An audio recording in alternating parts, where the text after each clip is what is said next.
resolusyon ang pinagtatalunang ekta-ektaryang lupain sa Quezon City. Pero ang mga residente pansamantalang nakahinga dahil sa 60-day temporary restraining order ng Court of Appeals laban sa pagpapatalsik sa kanila. Ang claimant ng lupa na si Wilfredo Torres, kumpiyansa sa desisyon ng Quezon City Regional Trial Court na siya ang tunay na may-ari ng malawak na lupain. GMA News investigates. Sino nga ba si Wilfredo Torres at bakit ilang beses na siyang naugnay sa di umano'y pangangamkam ng lupa? Narito ang report ni JP Soriano. 6 na subdivisions, townhouse, eskwelahan, seminaryo, mga di mabilang na negosyo, at marami pang establishmento. Sa loob ng maraming taon, mapayapang nakatindig ang mga ito sa Quezon City. Hanggang sa maglabas ng desisyon ang isang branch ng Quezon City Regional Trial Court. Ang 77 taong gulang na si Wilfredo Torres daw ang tunay na may-ari ng 7 lote sa Quezon City na may lawak na halos 23 hektarya. Sumula dito sa isang high-rise building sa Barangay Culiat, makikita natin yung lawak ng itsura ng mga sinasabing inaangkin nitong si Wilfredo Torres. Katulad itong Sunville Subdivision, ayan, makikita natin may mga bahay na, may mga townhouse. Yung Sunville na yan, isa lang daw yan sa mga sinasabi ni Torres na pagmamayari niya sa lugar na ito. Ipinakita ni Torres ang mga certified true copy ng 7 titulo na sumasakop umano sa mga lupang pinagtatanunan. Lahat ng mga ito, nahati raw mula sa isang buong estate o malawak na lupain na sakop ng Transfer Certificate of Title 56809. Malit pa ako pinapasalan ko yan. Before the war pa. From Barangka, hanggang sa sabi niyo, sa Bergotesco.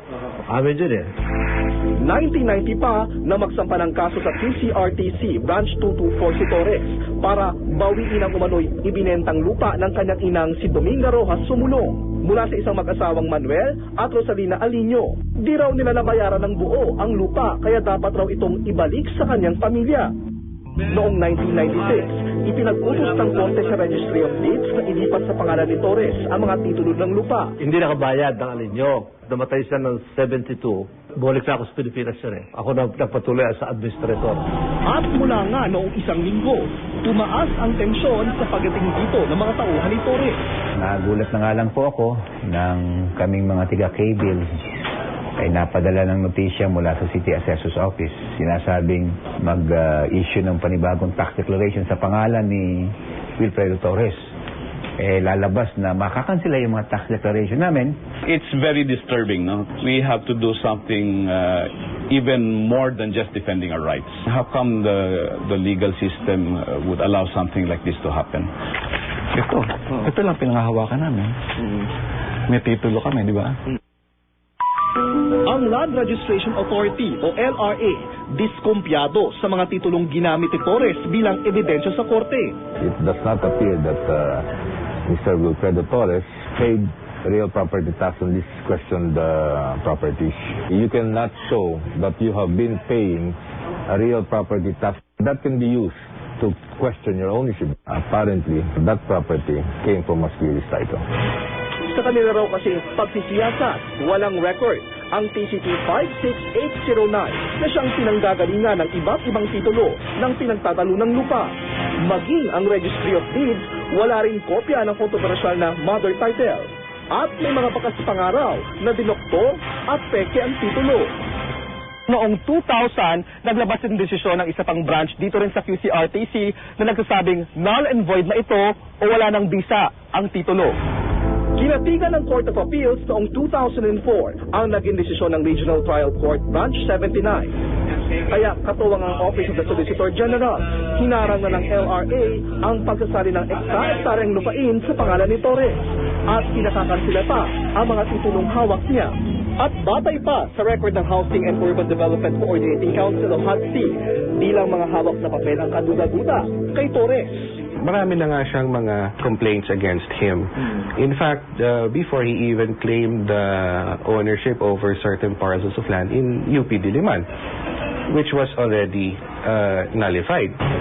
Hinala ng HUDC, squatting syndicate ang grupo ni Torres.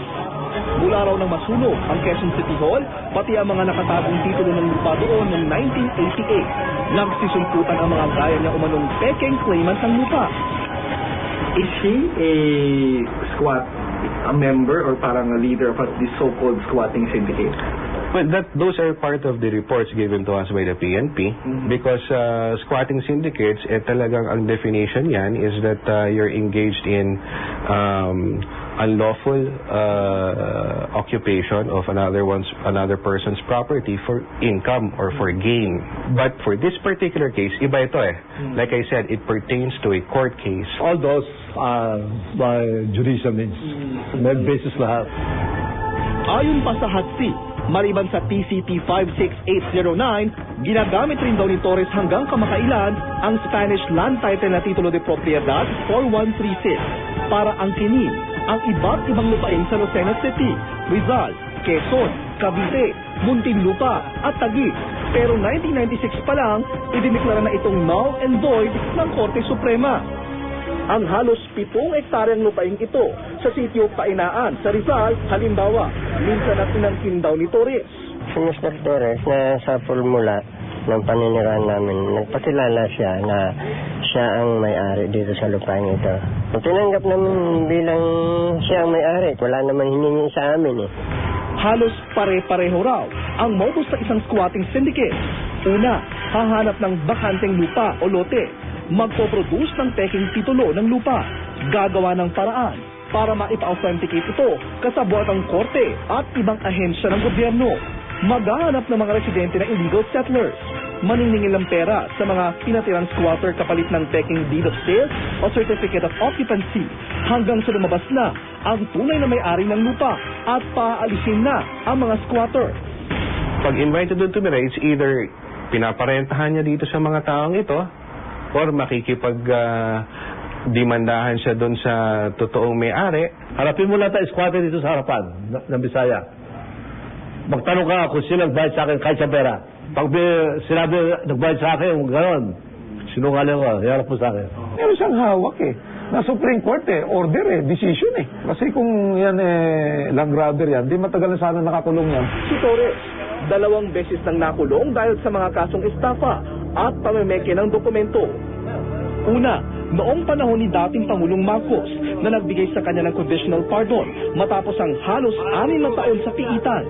Sa kabuuan, may 8 kaso si Torres kaugnay ng pangangamkam ng lupa gamit ang Titulo de Propiedad 4136 at isa pang titulo batay sa tala ng HADSI.